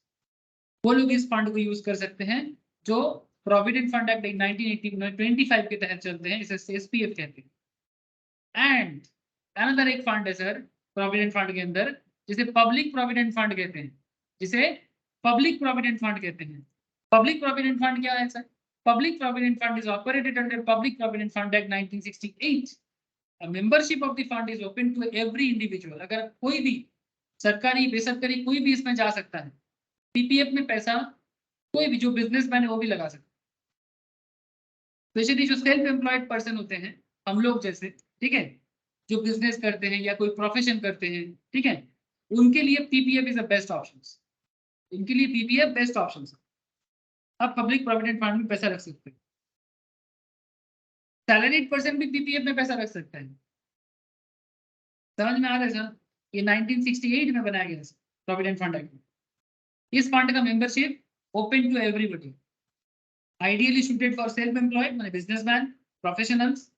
Salaried person also may contribute to PPF in addition to the fund operated by it. मतलब employer जो fund manage करता है वो तो करेगा, इसके अलावा अगर किसी को लगता है कि मैं अलग से करूंगा वो भी कर सकता है PPF के थ्रू से। An individual may contribute to the fund on his own behalf as also on behalf of minor or whom he is a guardian. आप अपने बिहाफ में भी कर सकते हो और अपने बच्चों के लिए भी प्रोविडेंट फंड में पैसा जमा कर सकते हो। माने जो माँ बाप होते हैं अपने बच्चों के भविष्य के लिए एक सिक्योर एरिया में पैसा जमा कर सकते हैं। बहुत ही अच्छा स्कीम है सर, पीपीएफ का स्कीम, पब्लिक प्रोविडेंट फंड का scheme. Really it's a very interesting concept.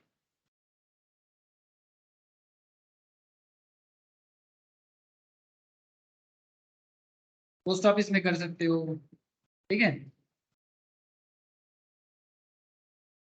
National saving institute नहीं सर, ये कौन सा? आप किसी भी बैंक के थ्रू से भी जा सकते हो, एसबीआई के थ्रू से भी जा सकते हो, पोस्ट ऑफिस के थ्रू से भी होता है, पोस्ट ऑफिस के थ्रू से भी होता है। पोस्ट ऑफिस सेविंग्स स्कीम में भी आप पीपीएफ के थ्रू से बना सकते हो। आप चाहो तो इसके बारे में डिटेल्स नॉलेज ले सकते हो, नो इश्यू विद दैट। मुझे ये सब बारे में मौका मिलता है स्टॉक मार्केट क्लास में, म्यूचुअल फंड क्लास में मुझे बढ़िया मौका मिलता है, तो वहाँ पर डिटेल्स में चर्चा कर लेता हूँ। स्टॉक मार्केट म्यूचुअल फंड्स में मुझे मौका मिल जाता है। अच्छा देखो, अब पीपीएफ में कोई भी पैसा रख सकते हो, ओपन है। For getting a deduction under section 80C a member is required to contribute to the PPF. Minimum 500 टका आप साल में भर सकते हो। मैक्सिमम अमाउंट दैट में qualify for deduction on this account is 1.5 lakh. माने मिनिमम 500 से लेके मैक्सिमम 1.5 लाख तक का अमाउंट आप अगर जमा करोगे तो इनकम टैक्स में छूट है। 1.5 लाख तक इनकम टैक्स में काउंट नहीं होगा। मेंबर ऑफ पीपीएफ में deposit is contribution in as many installment in multiple of 500 as is convenient to you। 500 टका करके जितना मल्टीपल में आप भरो, 4 बार दो, 5 बार दो, 10 बार दो, 50 बार दो, बट 100 बार भी दे सकते हो। तो 1.5 लाख तक आपको छूट है 80C, ठीक है। कहाँ से कर सकते हो? Branch office of State Bank of India और पोस्ट ऑफिस, या फिर कोई subsidiary and specified branches of banks, ठीक है। Branch of office of the State Bank और its subsidiaries and specified branches of banks. तो बेसिकली जैसे कि मैं आपको बोला, State Bank and post office के थ्रू से आप प्रोविडेंट फंड का पैसा जमा कर सकते, ठीक है।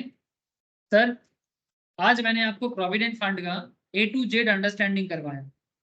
जो मेरा बाकी रहेगा that is tax statement, next class, okay.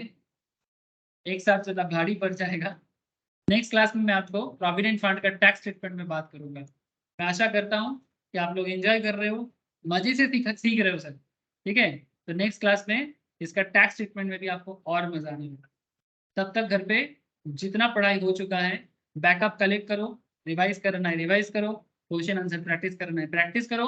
अगर नोट्स नहीं है तो मेरे से कलेक्ट करो और घर पे पढ़ाई कंटिन्यू करो। तब तक के लिए सैटरडे मिलेंगे टैक्स क्लास में फिर से, ठीक है, इवनिंग को। तब तक घर पे पढ़ाई बनाइए, ठीक है सर। तो फिर आज इतना ही है,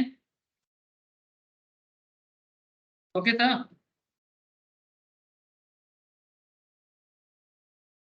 सनॉन, इंकी, नील, आंस, Yes, ठीक sir. है सर, बाय फिर। Hi, sir. Okay sir, bye sir.